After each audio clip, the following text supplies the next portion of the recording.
forest for 1,000 years. One day, she was found by a handsome, golden-haired prince. He was super young, and the witch took him under her wing. But when he turned 15, she left him without a word. The witch went back to sleep, and the prince trekked the forest for ages to find her. After gaining massive power and authority, he chopped through thorny vines and battled monsters. His goal was to reach the tiny castle where the witch was sleeping. The prince hadn't seen her for 10 years straight. When he finally found her, he burned the forest and her house to the ground and proposed. The fairy tale ended with them living long and happy ever after. The heroine instantly realized this story was about her. The man beside her loved her so much, he was ready to destroy everything. His name was Reichert Cedric von Delium. He was the Emperor of Elysium and the very prince from the fairy tale. Ariel Aschild, Louise Arundel, meanwhile, was the witch who'd raised him. The Emperor couldn't decide. Was he going to destroy her or make her happy? Ariel wasn't so sure they'd even make it to happily ever after. Cedric had the endgame all figured out, but he couldn't promise she'd like the ride there. The heroine decided the journey mattered too, and clocked him across the face with a pillow. The Emperor couldn't get why it bugged her so much what he planned to do. Just a little patience, and she'd see it all for herself. Ariel was in shock, couldn't figure out when it all went sideways. She'd been cozy in her monster woods until Cedric showed up to rouse her and haul her out. Weird how this kid had already become the country's ruler. When the heroine stepped into the real world, she felt like 1,000 years had already passed. The Emperor hauled her straight to the palace, didn't give her time to adjust, and Ariel's arrival threw the whole place into chaos. When word got out she was from the eastern forest, folks labeled her a country bumpkin and started whispering behind her back. The heroine began overhearing all the nasty gossip about herself. She'd only been there a short time, still clueless how this world worked, and her questions probably made her look even dumber. Plus, Ariel couldn't read modern script, basically illiterate. Unfair, considering she was actually Princess Aschild, the Kingdom Arundel's greatest sorceress. One day, she saw two mages carrying cultural relics evacuated from the monster-infested forest. The heroine instantly realized these were items from her home.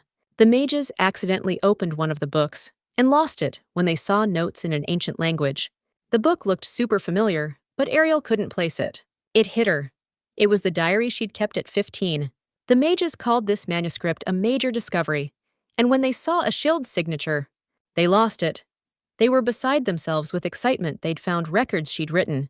This whole mess started about 15 years ago. Like every time before, Ariel was peacefully sleeping in a tiny cabin at the forest's edge.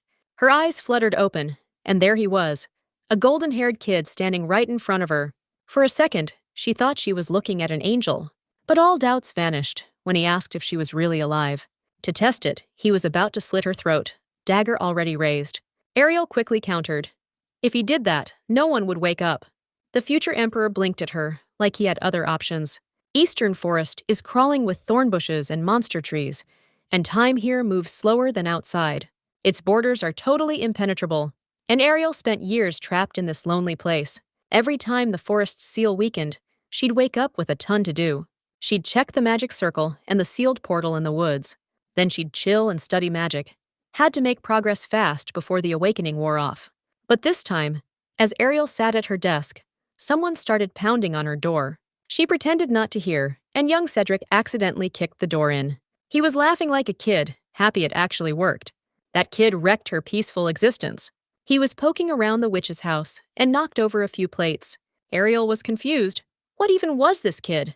No one had been able to get into this forest for ages. Cedric remembered his mom's warning, don't talk to strangers. She lost it, and figured threatening him with a knife wasn't the way to go. He quickly clarified that she was the one who opened her eyes. He knew the deal. Sleeping princess in the woods wakes up after the prince's kiss. But even after that, she kept sleeping. Cedric figured the curse might not break. She was a witch, after all. Ariel was stunned. She kicked him out like a champ. The prince clarified he covered her nose and mouth, but she still went pale during the kiss. He stopped. His mom taught him not to kill people. First, he planned to bonk her with a rock. Then, he remembered his mom's advice. No cracking skulls. So he went for her throat with a dagger to wake her. But the witch woke up first. She clarified, throat stabs kill people. Cedric bolted for the window. She hoped he'd just go home. Instead, the kid grabbed magic energy clumps, felt Ashild's magic all over the place. Ariel froze. This was impossible. She grabbed his shoulders. How do you even know about that sorceress and her magic? Hundreds of years should have passed in the outside world. She was supposed to be forgotten. But somehow, the kid knew the forest's magic was hers. The case led them to ancient ruins and magical artifacts. Cedric noticed the magical circles still charged with Ashild's magic. After that,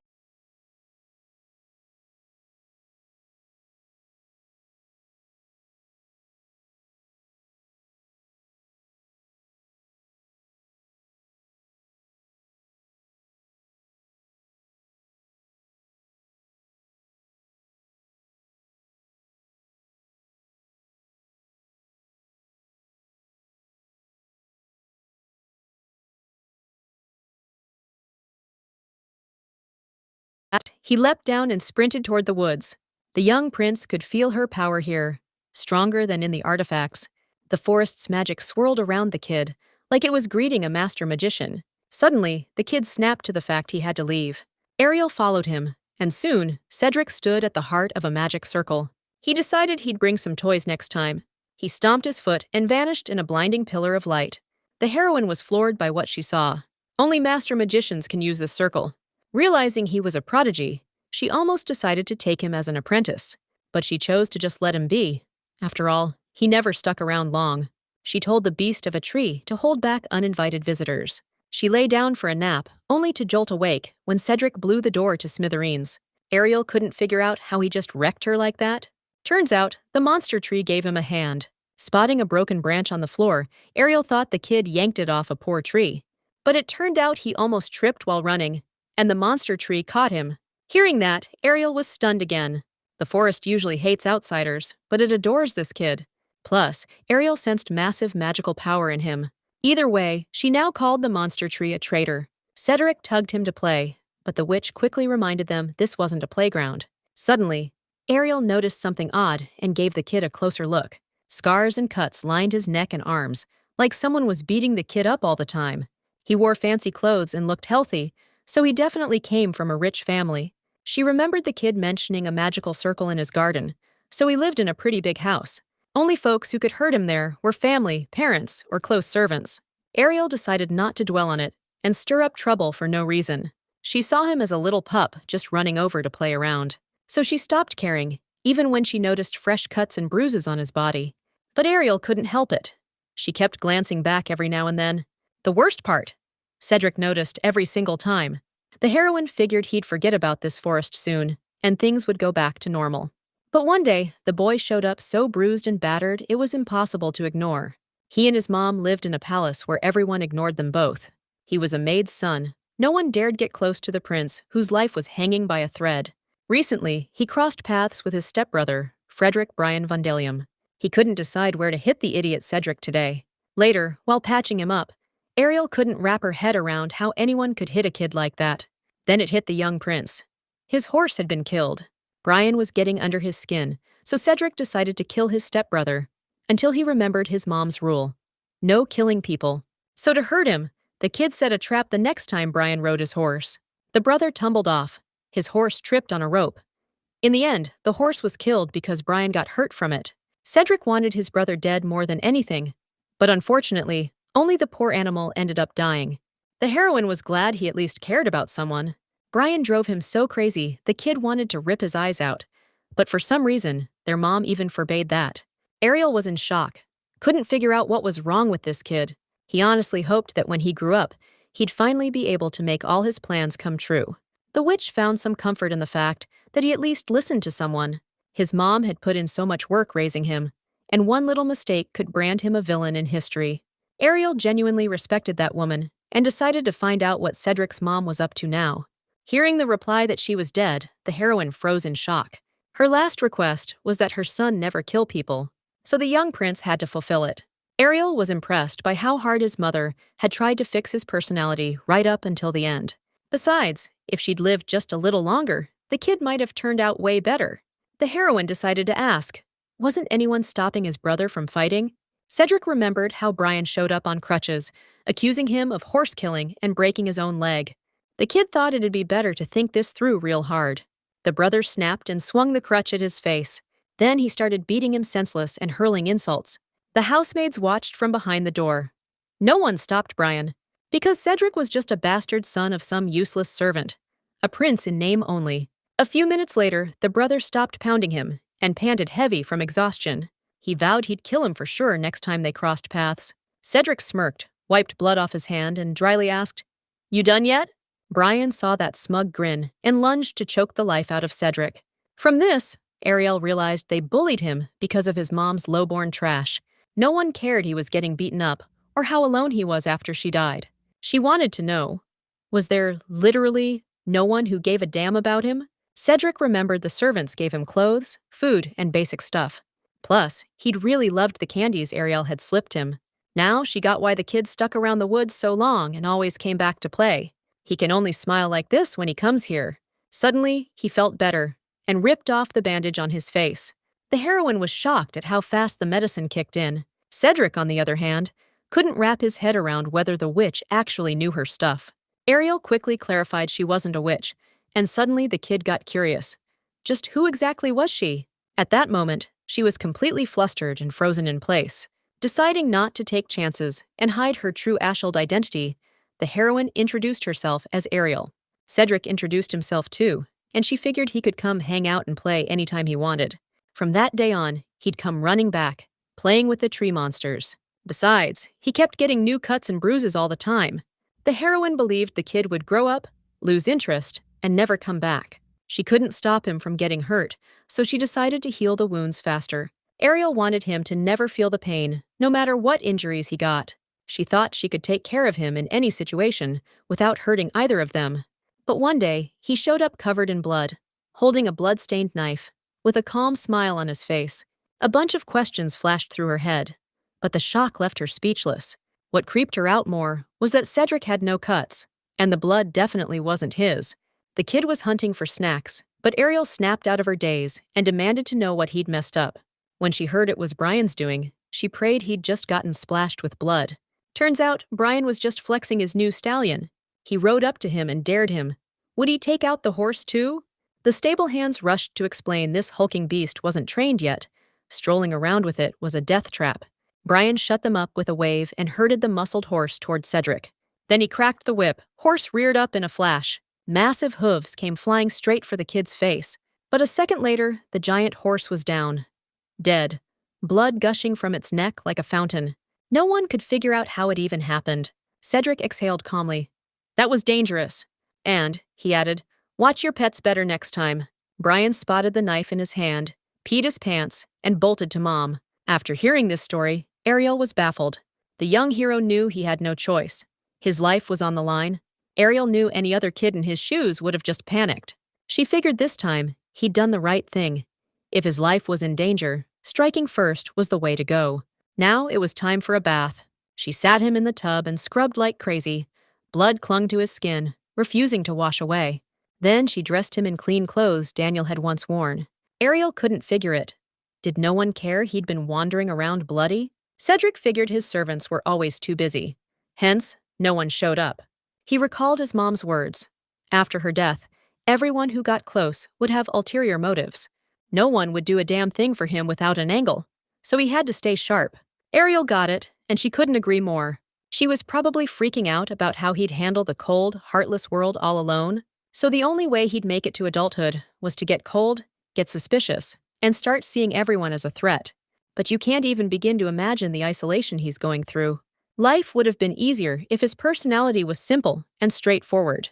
But Cedric was born with the kind of vibe that could make even the most indifferent people question themselves. Ariel decided to point out that he was seriously hot. The kid was shocked. No one had ever called him anything but scary. Ariel knew a kid with a knife was legitimately terrifying, especially when he was covered in blood and grinning. Then he suddenly said, Ariel, you're really something. But it wasn't her looks he was talking about. Cedric liked the colorful glow that surrounded her. Out of everyone he'd met, only Ariel had that glowing aura. Ariel was confused. Magical eyes? That's a sign of a born wizard. She grabbed him and ran outside to test it. Drew a magic circle in the dirt. He just had to remember the chant and connect the red dot to green. As soon as he did, a glowing pentagram appeared in the air. Suddenly, wild flames erupted from the center. Cedric realized he could control the flames and grinned, twisting the fire into shapes. Ariel couldn't believe he managed to pull off a decent level pentagram with just 2 points. The fire set the tree monster ablaze, and it started howling with tears. The heroine immediately barked at the boy to use water magic. Cedric took 2 seconds to figure it out, and a massive tsunami drenched the whole area. Ariel was soaked to the bone and realized she was looking at a true prodigy. She decided their meeting was meant to be. After that, the heroine turned greedy and made a decision she wasn't supposed to make. On one hand, she knew it'd take her a lot of time to fix the young hero's personality, but she craved making him a powerful magician. Besides, what if it all backfired on her? At that moment, the boy decided to clarify what she was thinking. Ariel clamped her hands on his shoulders and decided to teach him magic. Cedric was taken completely by surprise. The heroine decided then he'd be strong enough to take down Brian. The boy decided if she wanted it, he'd give it a shot. Ariel was thrilled and decided to hand him an advanced magic book next time. She led him to the library and started energetically gathering manuscripts. Cedric opened one and couldn't believe his eyes.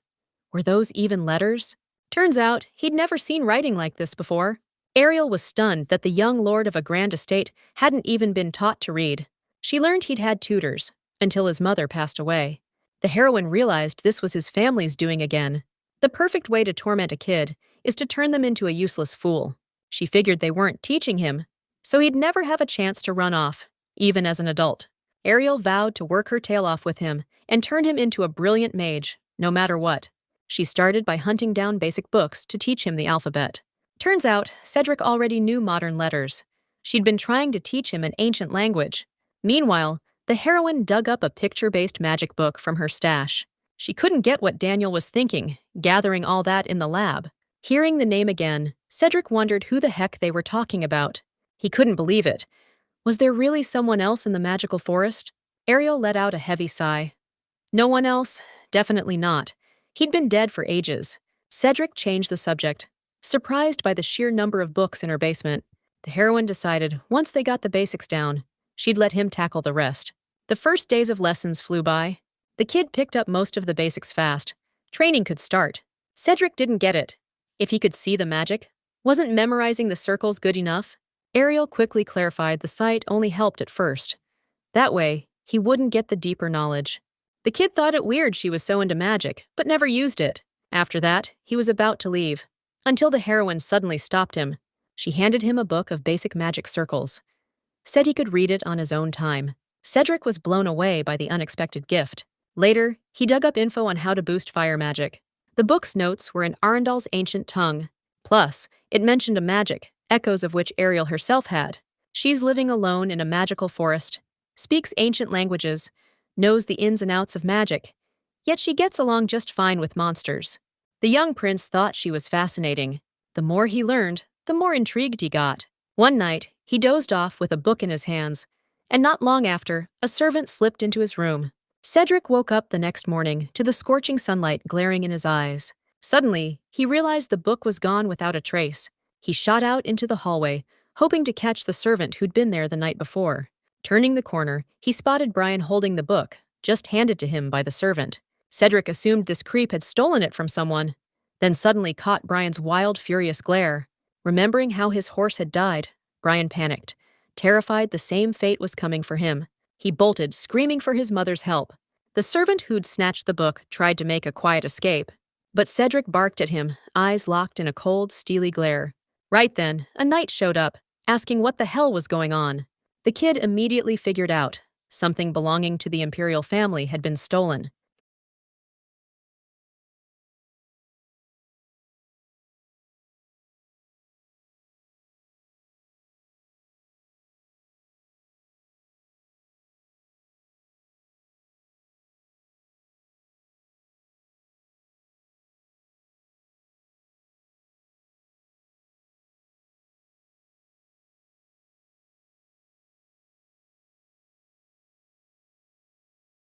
He got word the culprit would have their pay cut and be sent to hard labor.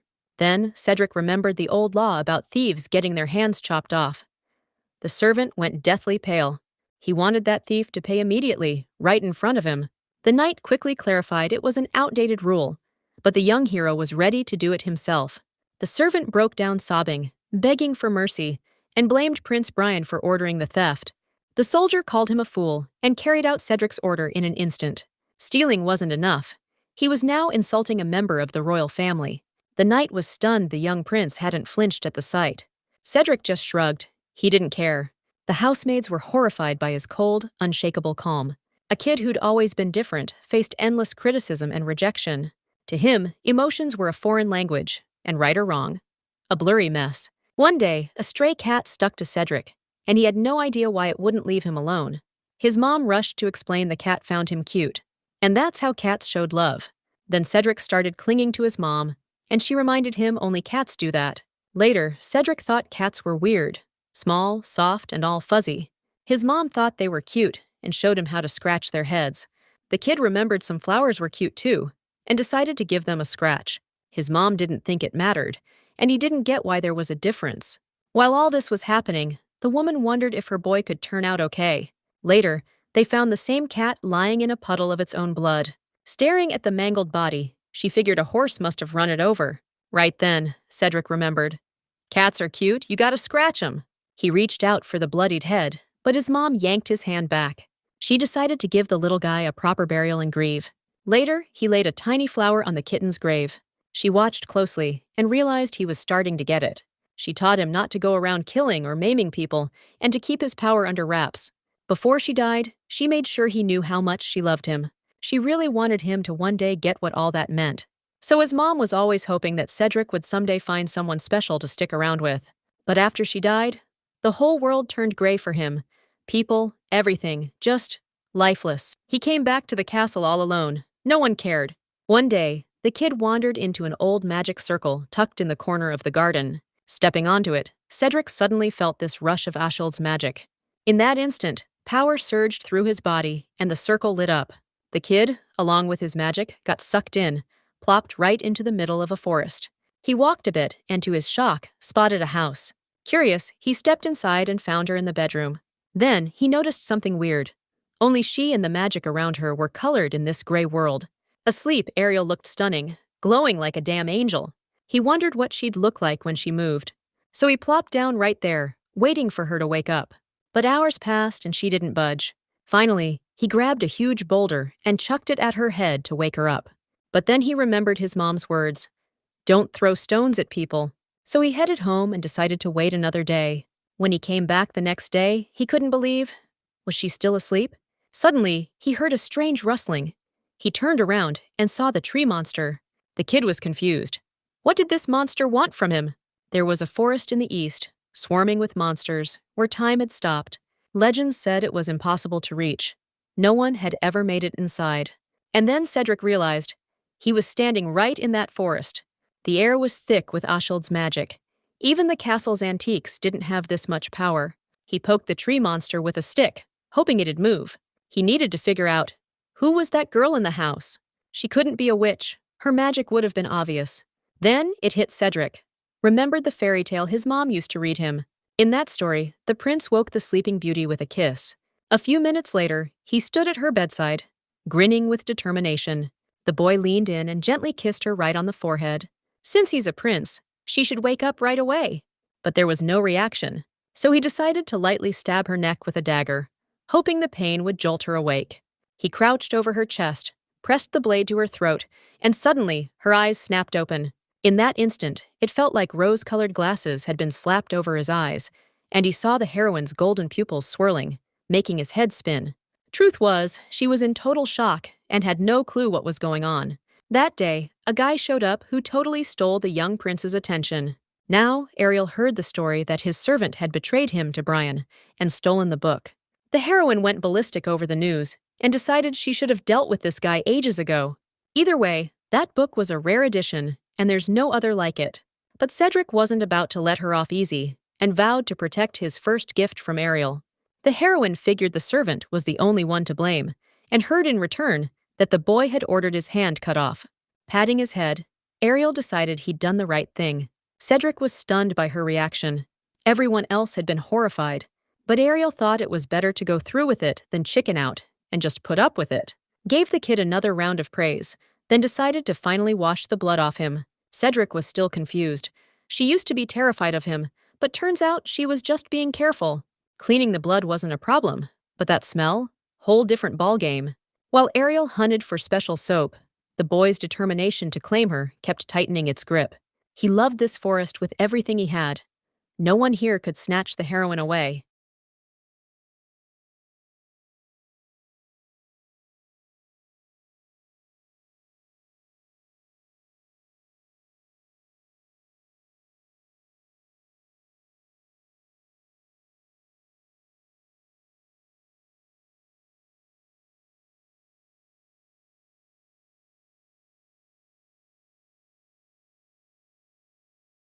She practically handed the prince an excuse to chase her when he was bored out of his mind.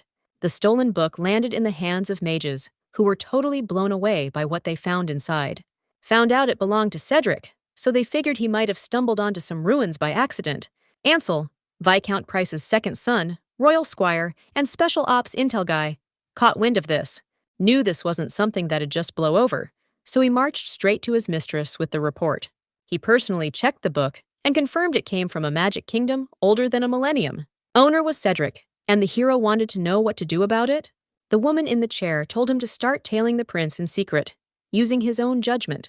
A little later, two mages decided to keep an eye on the prince too. Cedric noticed them from the start, but kept it under wraps. When the wizards let their guard down, he suddenly appeared before them. They immediately took off running at full speed. The young prince couldn't figure it out. Had they really liked the book Ariel gave them that much? Either way, they needed to be more careful heading into the forest. When he approached the magic circle, he got the feeling he was being watched again. But when he turned that way, there was no one there. After that, Ansel calmly watched the young prince vanish in a pillar of light. Because of the wizard's carelessness, Cedric became more cautious, so the hero almost got caught. When the prince vanished, he crouched by the circle and sensed Ashild's magic. Meanwhile, the boy apologized to the heroine for being gone so long. He'd been tailed by strange people. For Ariel, only a couple of days had passed, and she remembered that time didn't flow here in the forest. The young hero was annoyed by the surveillance. After all, if they'd just trailed him quietly, it would have been less obvious. The heroine was also wary of that detail, because if they learned the truth about Cedric and this forest, it'd cause problems. So she decided to teach him how to wipe out magic traces and stay off the radar. The kid was shocked. Could this stuff even be real? Wind could mask noise. Earth's power could erase footprints. The second she demonstrated the magic circle, Cedric had it memorized and nailed it on the first try. He ducked behind a tree just as the tree monster lost his trail. Cedric was over the moon. He figured he could now ghost through places without a trace. Ariel tossed him a book for self-study days. He couldn't make it here. After that, hanging out in the woods with her young hero became her new favorite pastime. One winter night, they conjured up music and danced the night away. They stuffed the room with tangerines and ate until they hit the limit. That evening, they just sat back and watched the snow come down. Spring rolled around. They brewed magic berries and feasted on them. Years flew by in this wild, carefree rhythm. One evening, Ariel spotted the tree monster loitering by the magic circle, waiting for Cedric. She knew she had to keep him from getting too attached to that guy from another world. They were supposed to spend hundreds, maybe thousands of years here, but Cedric barely stuck around. But this kid, like a burst of sunlight, lit up a forest that had been standing alone for ages. And Ariel kept hoping to spend every second she could with him. Later, 15-year-old Cedric found a shirt in the closet and prayed she'd let him keep it. For Ariel, time zipped by in the blink of an eye. But out in the real world, it kept ticking normally. That shirt used to hang on him, but now it's almost a perfect fit. Suddenly, the hero realized he'd caught up to her in height. Sure, he had to tiptoe to match, but Cedric was sure. Just a little more time, and he'd outgrow her. At that moment, the heroine realized if he'd been stuck in the forest so long, he should have been way behind his peers in height. But he'd grown. Now he looked his age. The forest's slow time, it didn't touch him. That night, the heroine returned to the magic circle. She stayed there for hours, trying to figure it out, until the tree monster showed up. Time's supposed to crawl for everyone in the forest, but Cedric's immune. That means his power, way stronger than Ashild's, what she used to lock down the forest. He's too young to tap into his full power yet, but it's only a matter of time. When that happens, the seal in the forest will get swallowed up by his magic, and the gates to another world will blast open again. Right then, the terrors of that old war will crash back into this world. She couldn't let that happen, so Ariel started brainstorming her next move. The next day, the young prince was stunned to find his magic circle had gone dead. He forced some magic through, but something was blocking it. The circle was intact, so the issue had to be on the other side. Cedric started wildly slamming the ground, screaming for Ariel. Total confusion written all over him. No magic, no power to fully shut it down. So she just sealed the entrance. The hero's desperate scream tore through the seal, and she heard every bit of it. She told herself everything was fine. After all, this day was coming one way or another. With Cedric gone for good, the house just felt dead quiet. 1,000 years passed like a heartbeat. She wanted to wipe the memory clean. First up, Ariel grabbed all the books off the table. As she tidied up, she spotted his clothes, haphazardly strewn across the floor. She suddenly spotted a hair from the hero on the floor. They decided to do a full deep clean, wipe out every trace of him. She figured Cedric would forget all about it soon enough. Hell, the world's got a million things to distract him. Out of nowhere, the heroine felt herself crashing into sleep. She fell into a dead sleep, and while she was out, the house cleaned up on its own. Those hairs, gone in no time. Ariel had no clue how long she'd sleep, but she prayed the hero'd let go of it all by then. Meanwhile, the prince was huddled in the rain on the magic circle, whispering her name like a prayer. A few days later, the housemaids were whispering, "Lord Cedric's gone off the deep end." The hero didn't leave the garden, stayed glued to that magic circle. No food, no sleep.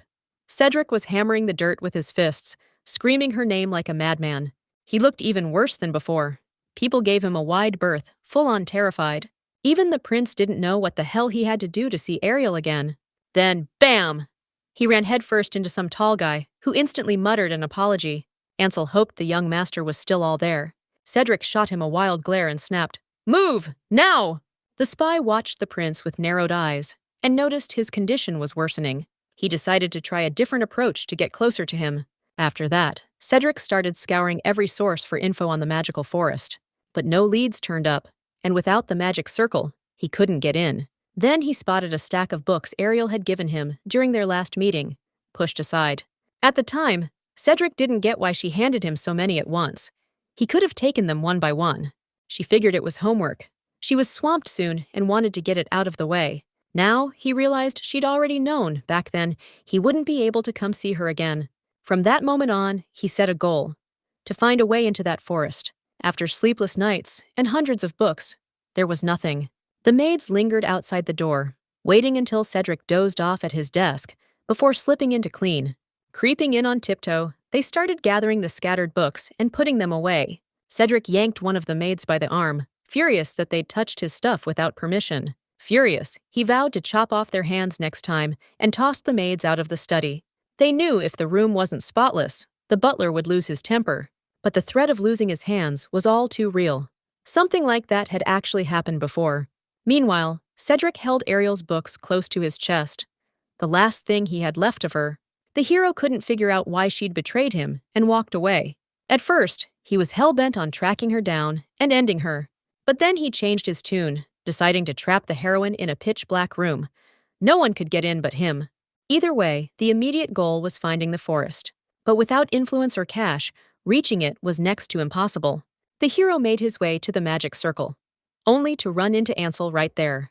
The informant smirked and asked, "You here to get to the eastern forest, your highness?" He also dropped that he'd been tailing the prince's every move. Ansel also knew the circle's magic was jammed, but he still asked, "Want to get to the other side?" Cedric was baffled. Was this actually about sneaking into the forest without the magic circle? The informant knew monsters were guarding the place, so he figured, why not just send in an army of knights? The hero saw it as a joke, like how was he supposed to pull that off? Ansel gave him a long look, then smiled.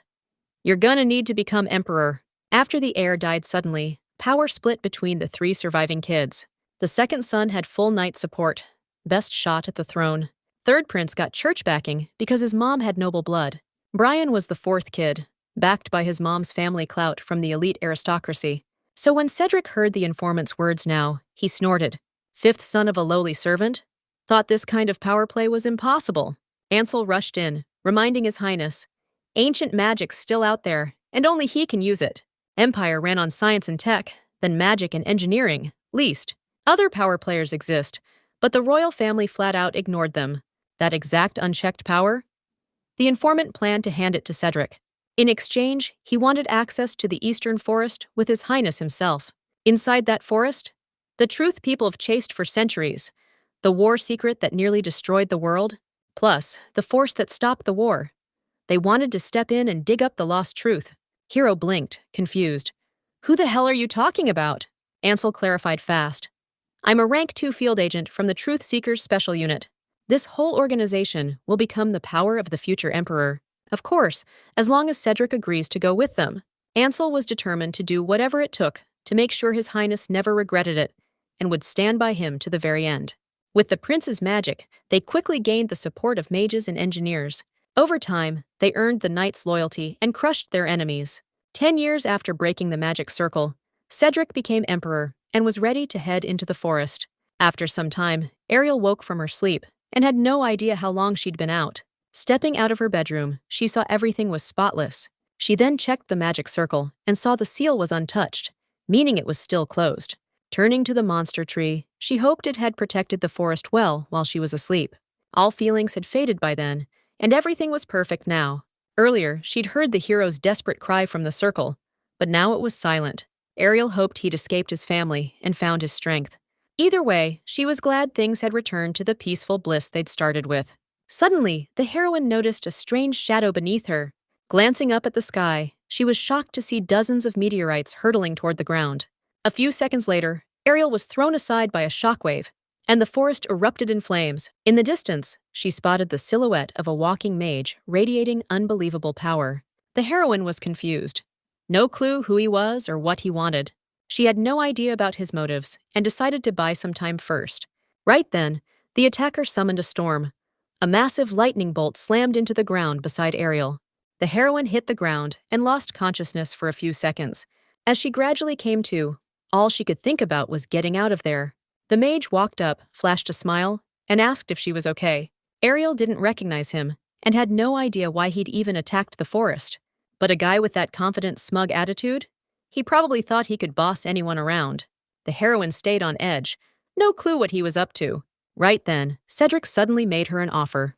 Ariel was stunned. This guy had bombarded her with meteors, caused a storm, and now he's suddenly making her an offer? She figured he was a lunatic looking to start a war. Besides, how did he even know her name?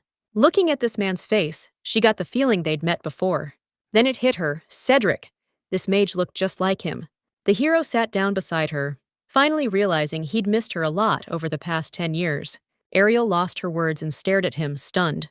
Cedric wanted to see her so badly, he even burned down a forest on a whim. He figured it was his wedding present. The heroine was confused. Did he really mean all those mountains of ash as a gift? The hero suddenly wanted to check out the magic circle. In the same second, he grabbed Ariel and lifted her into the air. Ariel was shocked and ordered him to let her go immediately. Turns out, he'd wanted to do this the moment they met. After 10 years, his wish finally came true. Setting her back on the ground, Cedric insisted they head to the magic circle together. Ariel noticed he'd grown a lot over the years. She was also shocked he still remembered her. And the forest.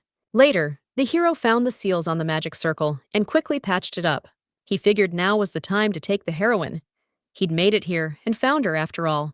Ariel's feelings weren't even a factor. She glanced back and realized the roots of the tree monsters were still intact. They'd come back later. Plus, it was her first time leaving the forest since the war. She wasn't sure if the forest's magical seal was still holding up. Meanwhile, the Emperor gave the return order. When the order's commander called him by title, Ariel froze up. But just then, the magic circle kicked in and zapped them straight to the Imperial Garden. The heroine saw 2 lines of servants waiting to greet their masters respectfully. Ansel had a feeling they'd be back today, so he got everyone ready. He just hoped the king's trip went off without a hitch. But Cedric blew him off and made a beeline for the palace. He also found out everything was set up exactly as he'd ordered. Ariel snapped and asked, "Did you actually pull off becoming emperor?" The hero quickly clarified he did it to get into the enchanted forest. But the heroine was still confused. He was a prince and a plain kid everyone in the house looked down on. Cedric thought the story was too long and decided to save it for later. Besides, they had plenty of time for each other now. The emperor led Ariel to his palace. She was going to spend a long time with him there. The heroine was completely lost, didn't know what to think. So Cedric clarified he became emperor for her. No other way into the forest existed. He also planned to make Ariel his empress. The girl and everyone around her were in total shock after hearing that. The hero figured she had nowhere else to go. The forest was burned down, and the house was about to fall apart. After that, he led the heroine to her new room. He personally designed it, hoping Ariel would like it. After shooing her inside, Cedric wished her a good rest. The heroine tried to say something, but the door slammed in her face. Hearing the lock click shut from the other side, she froze even harder. She didn't get it. Why was the whole room bathed in those deep red tones? Every piece of furniture was red. Hell, even the wallpaper and carpets.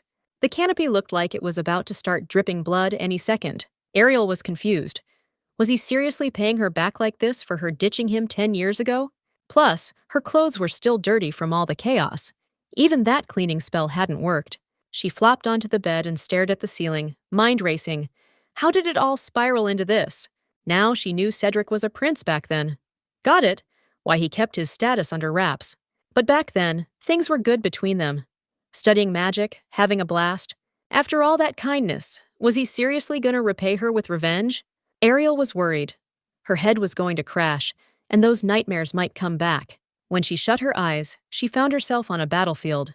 Up until the end, she believed all those people were still alive. Behind her, the desperate screams of dead souls blaming the princess for everything echoed. Ariel lost her voice. Shock and horror froze her. Off to the side, she spotted a body lying on the ground. She turned pale with fear, eyes wide in disbelief as she recognized him. Cradling Daniel's cold body, she let out a shuddering sob. Panicking, she didn't know what to do. Nothing was left. When she realized she'd lost everything, Ariel's eyes snapped open. Tears cascaded down her cheeks. In an instant, she knew. This was just a dream. Right then, Cedric materialized at her side. "Who's Daniel?" he asked. She swayed, ready to pass out, but the Emperor snatched her up. He noted she was okay, but that didn't stop him from asking, again. "Who the heck is Daniel?" She tried to push him off, but her foot caught. She landed flat on her back, sprawled right in front of him. The air crackled with awkward tension. The heroine's face burned instantly.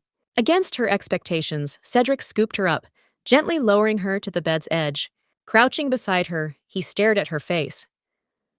"How many secrets are you keeping?" he wondered. He believed, someday, she'd come clean with everything. He also realized, dreams like that would wreck anyone's sleep. She didn't get it.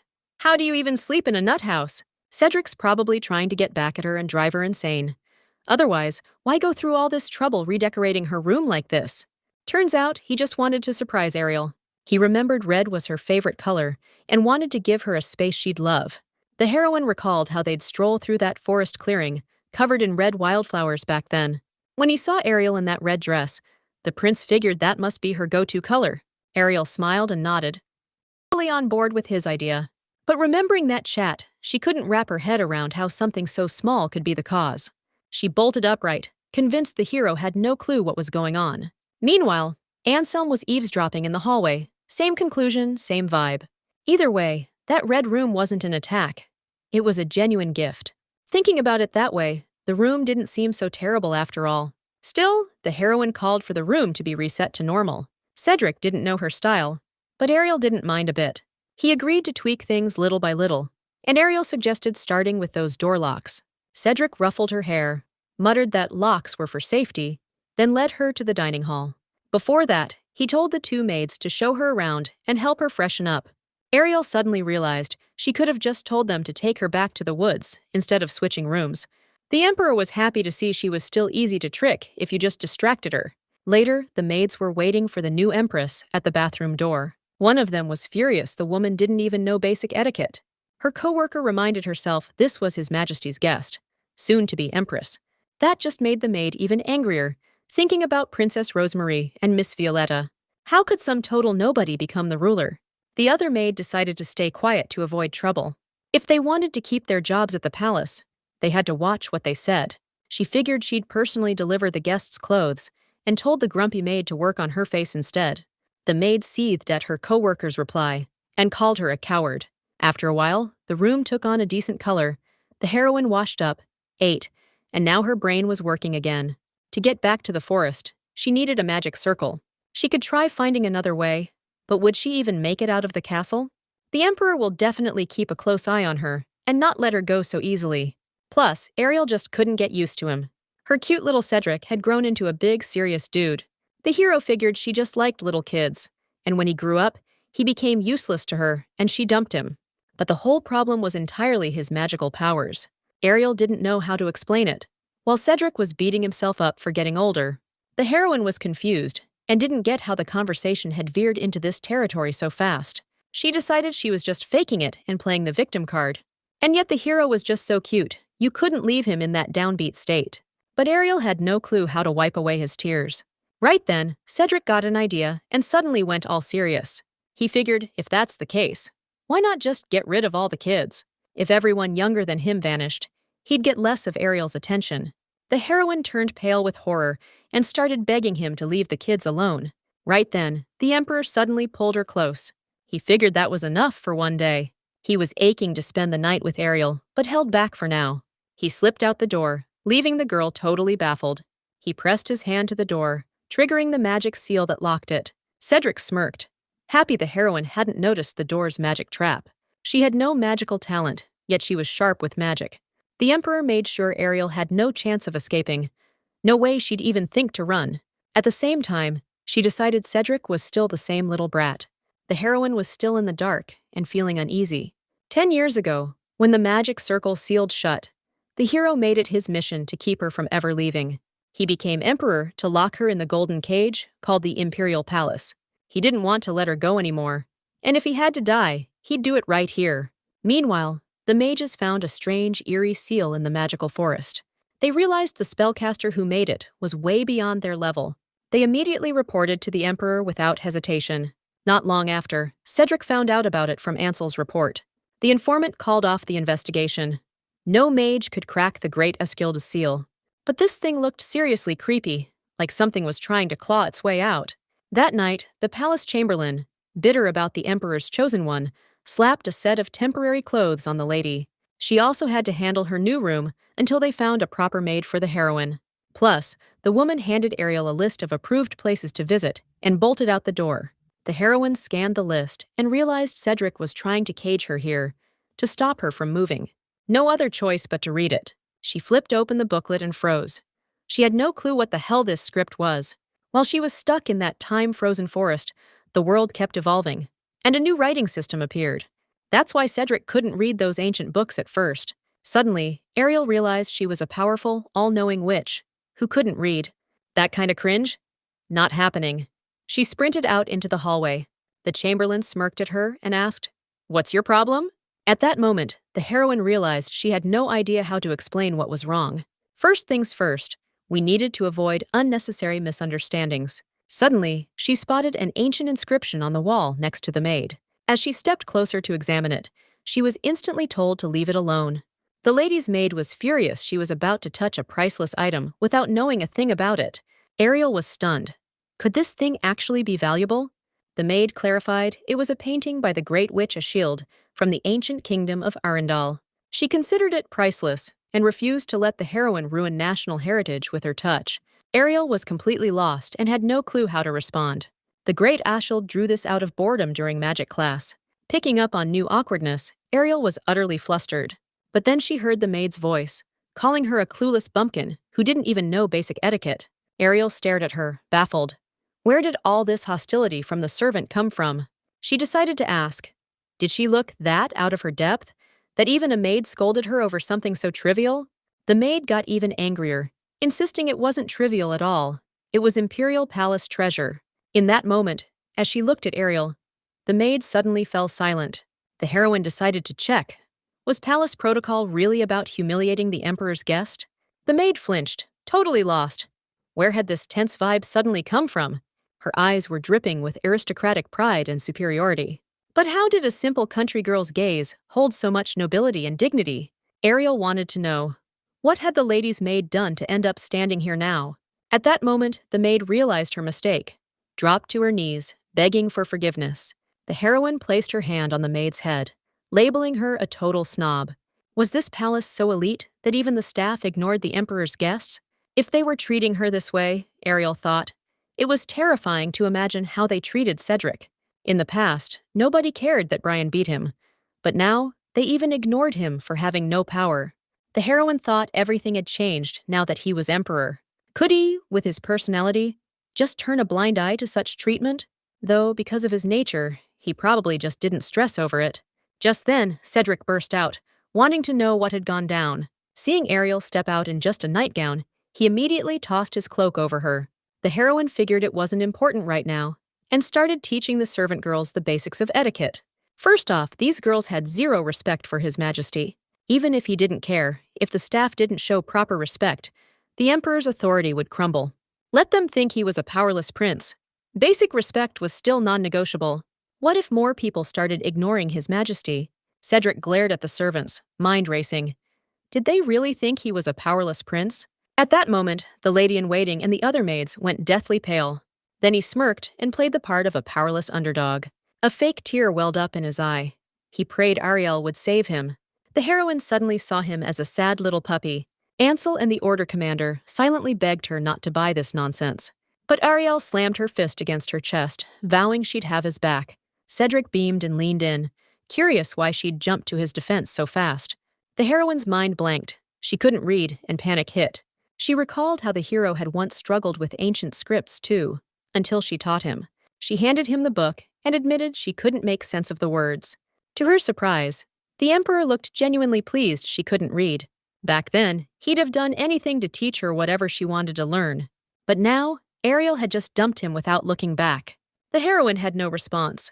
The emperor smiled again, wishing her luck with her studies. If she knows nothing, she'll just have to trust him. He sent Ariel back to her room and told her to rest up. Then, with a thoughtful look, he turned to the others. Ariel had misunderstood everything, and Cedric found it oddly intriguing. Plus, she'd worried about his status. Ansel thought she should be briefed properly, but the emperor didn't see the need. She doesn't seem like the simple type. Her vibe's the kind that commands legions. That kind of intimidating presence? Only people who've earned the top seat wear it so naturally. As a kid, Cedric didn't think much of it. But as time passed, he started getting the sense Ariel was hiding a lot. When he turned to the lady-in-waiting, he just couldn't believe it. Had she been the one who tore him down? The servant girl burst into tears, realizing she'd been a little rude to his guest. He reminded her coldly that he'd brought this girl to the palace as the future empress. The chambermaid admitted her guilt, and he decided she had to die. Knights from the order snatched her up. She couldn't believe what was happening. When they dragged her away, Cedric ordered another round of training for all the servants on how to act around Ariel. In an instant, the whole empire buzzed that His Majesty had brought a dirty country girl into the palace. Finding out she couldn't even read, the nobles called it absurd. No one could figure out how this beggar had seduced the emperor himself. Soon after, the designer Larrere arrived at the heroine's door with her assistants. They wanted to make the future empress's best outfit and started by taking her measurements. Ariel couldn't believe there was so much fuss since early morning. Cedric quickly added that if she was staying, she needed to dress the part. The heroine thought, well, if that's the case, she could wear some off-the-rack dresses. Meanwhile, the designer's assistants gawked at Ariel and whispered behind her back. Larrere finished up the measurements and tossed her a catalog to pick a design. The first thing Ariel noticed was that the modern style was way different from the ancient stuff. At the time, the women were picking out a color that'd suit the heroine. Then the emperor butted in and declared she was totally into red and hydrangeas. Ariel was freaking out. No way she wanted that crimson dress with red hydrangeas. When she realized it was his plan, she couldn't believe he was actually going to sew up some fancy trash. The heroine was pissed and told him to let the pros handle it. Everyone was stunned by how smoothly she shut down His Majesty. It was like training a dog, pure dominance. The women were baffled. Was Ariel actually his owner? It sparked the second wave of palace rumors. Emperor gone feral, chained up like a rabid dog. When she heard this, the heroine was sure she'd lose her mind. Only way out? Run like hell as fast as possible. But the catch? She couldn't read a lick and had zero cash. So first things first, she had to get permission to check out the palace's magic circle. No magic. No way she could use it. But hey, she was just curious. What did the circle look like outside the forest? Cedric was all in. He had something he wanted to show her too. Ariel was totally confused at first. But once she got what was going on, she was completely flabbergasted. She had no clue why the palace had turned into a magical forest. Seeing his lady after so long, the tree monster sprinted toward her with open arms. He also instantly recognized the hero and was just as happy to see him. During the forest raid, the tree monster accidentally took a swing at Cedric. Now he was over the moon that they were both fine. The Emperor had blessed the beast with his magic and ordered it to guard the forest alongside the teleportation circle. Watching the tree monster's grin, Ariel just didn't get what was so great about the guy who laid waste with meteor showers. Cedric went in carefully, avoiding the main event, giving things time to heal. The spot where you could teleport into the forest via the magic circle used to be in southern Arundel. It couldn't be moved, so Ariel was scratching her head. Why was the circle here now? Turns out it was an ancient relic they dug up on a farm. One of the old emperors was a magic nut and built a new palace right on top of the circle's location. Unfortunately, no one knew how to use it, so they abandoned it. Cedric stumbled onto the circle and teleported into the forest. Time barely moves in that forest. 1,000 years passed here, yet it's surprisingly intact. The heroine suddenly realized she'd used the wrong preservation magic on the seal. It was the magic of another legendary mage, Akelner, the one they'd shared a lab with back at the forest cottage. The spell was seriously strong, so strong that even after a millennium, the circle was still flawless. As a kid, Cedric never got it. But over time, he realized how weird that forest really was. Living in that house was awesome. Always clean, always food on the table. Plus there's Ariel. She hasn't aged a day, even though years have gone by. She looked exactly how she did the day they met, like time forgot her. The heroine played dumb.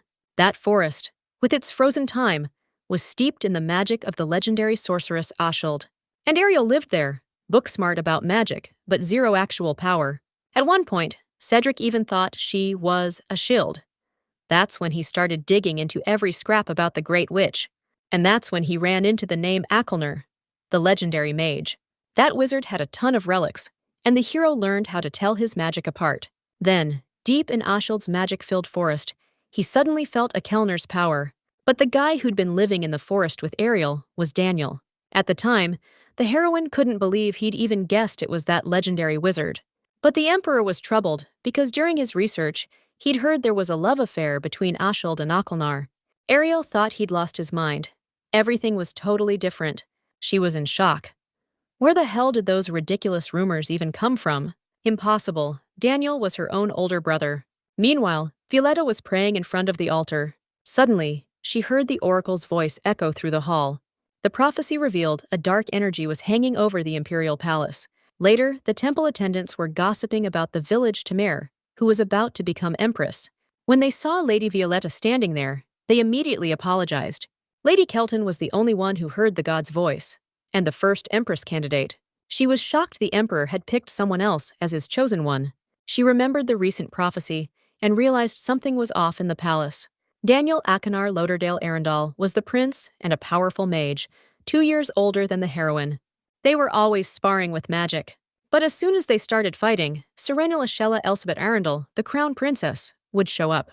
Big Sister would stop the fight and give them a lecture. Sure, they had their quirks, but overall, they were a normal family. Now, Cedric wanted to know what their deal was with Akenar and Ashild. Ariel figured she didn't know and told him to dig through his own records. But she knew he'd probably already pieced it together. Bad news for the heroine. She had zero interest in revealing her true identity. She'd been around for centuries and didn't want to turn into a 1,000-year-old crone. It wasn't a huge problem, but a delicate one. Time to bail on the palace ASAP? Best bet was heading back to the woods. But the Emperor wouldn't just let her walk out. Either way, she decided to take the plunge and go talk to him. As soon as Ariel opened the door, His Majesty popped up right in front of her.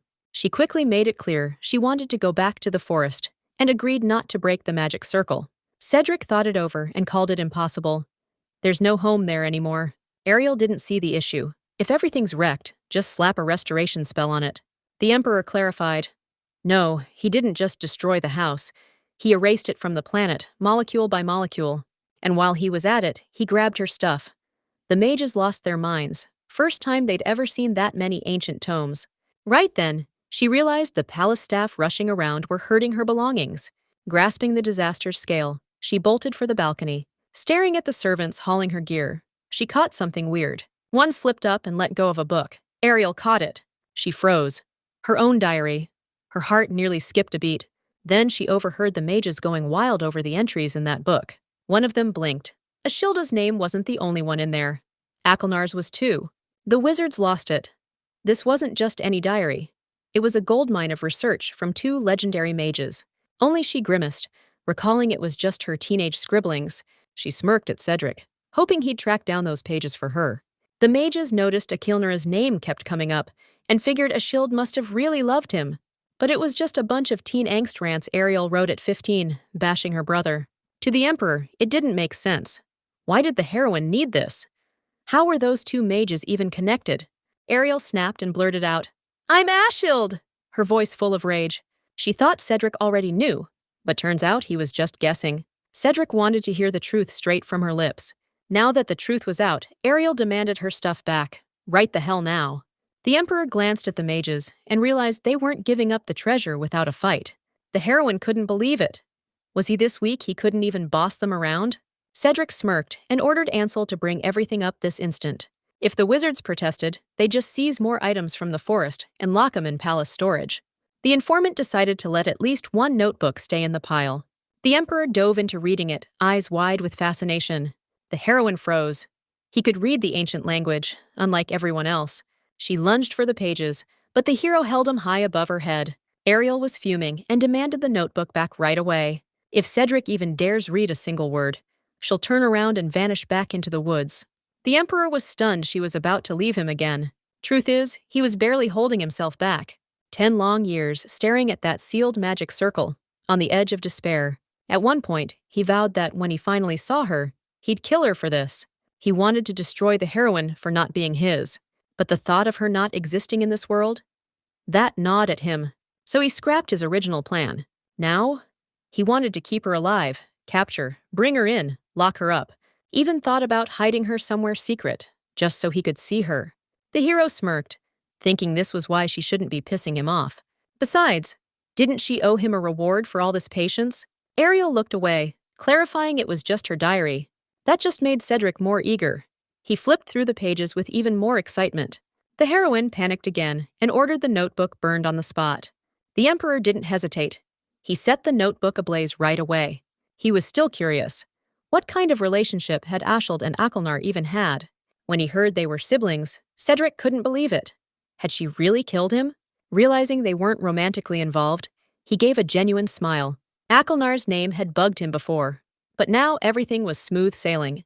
If they'd been lovers, the hero would have tracked down the sorcerer's remains and destroyed them himself. And if he couldn't find them, he'd have used black magic to resurrect Akelnar, just to kill him again. Now he just wanted to know one thing. Why had Ariel gone to such lengths to hide her identity? When he heard the reason was her age, he laughed wholeheartedly. But he didn't get it. Shouldn't she be bragging about being a legendary witch with a string of accomplishments instead? Even the magical circle she left behind was still in use, still active, still powerful. At that moment, the heroine's expression darkened. She decided her greatest act wasn't among her listed achievements. 1,000 years ago, the world was destroyed beyond repair. Countless lives lost. Ariel had been the one who caused it all.